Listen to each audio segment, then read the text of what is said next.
15 अगस्त 1947 वो तारीख जब सदियों की गुलामी के बाद एक राष्ट्र ने आज़ादी की खुली हवा में पहली बार सांस ली। ये एक नई सुबह तो थी, पर असल में ये तो बस एक शुरुआत थी। अब सबसे बड़ी चुनौती थी इस विशाल और इतने विविध देश को एक सूत्र में बांधने की, उसे भविष्य के लिए एक रास्ता दिखाने की। और इसके लिए एक ऐसे दस्तावेज की जरूरत थी जो सिर्फ एक कानून की किताब ना हो, बल्कि इस नए राष्ट्र की धड़कन बने, हमारा भारत का संविधान। आज़ादी तो मिल गई, पर अब सबसे बड़ा सवाल सामने खड़ा था। आखिर ये देश चलेगा कैसे? इसे सही दिशा कौन देगा?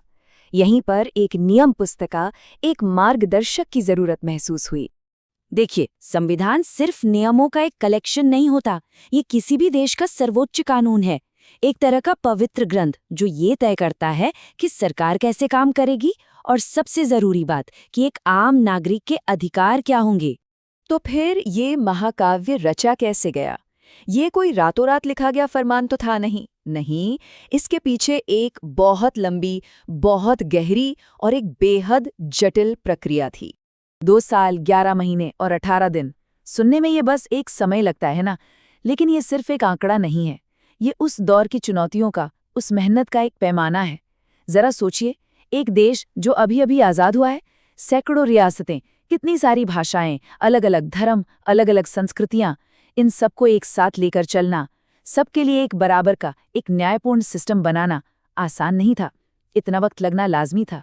असल में ये आंकड़ा संविधान सभा के हर एक सदस्य की, उनकी अटूट तपस्या का प्रतीक है। ये पूरा सफर शुरू हुआ दिसंबर 1946 में, जब संविधान सभा की पहली बैठक हुई।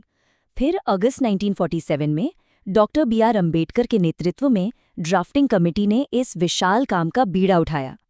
अगले 2 साल गहन विचार विमर्श और तीखी बहसों के गवाह बने, और आखिरकार 26 नवंबर 1949 को इस ऐतिहासिक दस्तावेज को अपना लिया गया। इसे बनाने वाले कोई और नहीं, बल्कि भारत के कोने कोने से आए दूरदर्शी नेता थे। Doctor B.R. अम्बेडकर के शानदार नेतृत्व में दुनिया भर के जो भी बेहतरीन संविधान थे, उनका गहराई से मंथन किया गया। हर एक मुद्दे पर तीखी बहसें हुईं, हर असहमति को सम्मान से सुना गया, और फिर उन सभी अलग अलग विचारों को एक धागे में पिरोकर इस महान ग्रंथ को आकार दिया गया। कहते हैं हर महान ग्रंथ की एक आत्मा होती है।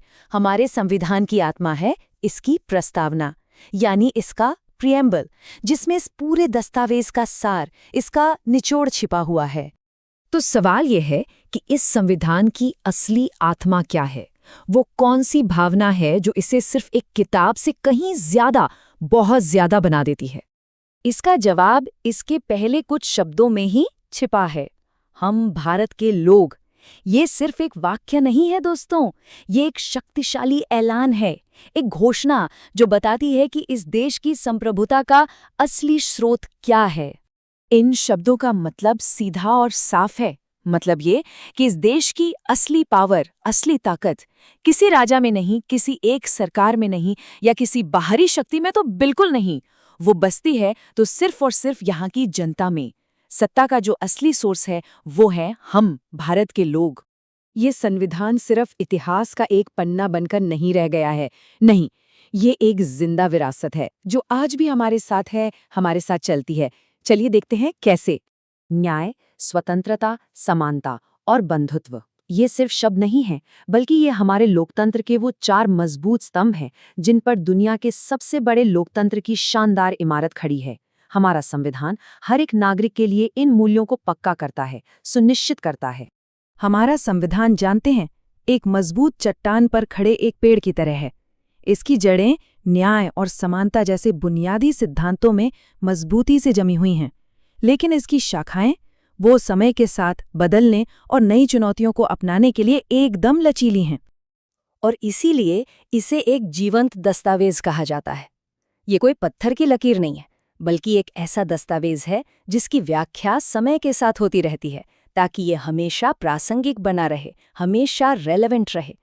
ये 125 करोड़ से ज्यादा हिंदुस्तानियों के सपनों और उनके अधिकारों का सबसे बड़ा रक्षक है। तो अंत में ये सवाल उठता है, और हम सबको अपने आप से पूछना चाहिए, आज ये दस्तावेज हमारे लिए क्या मायने रखता है? क्या ये सिर्फ एक ऐतिहासिक किताब है या फिर हमारी रोजमर्रा की जिंदगी का, हमारे अधिकारों का और हमारे भविष्य की गारंटी है? ये सवाल हम सभी के लिए है।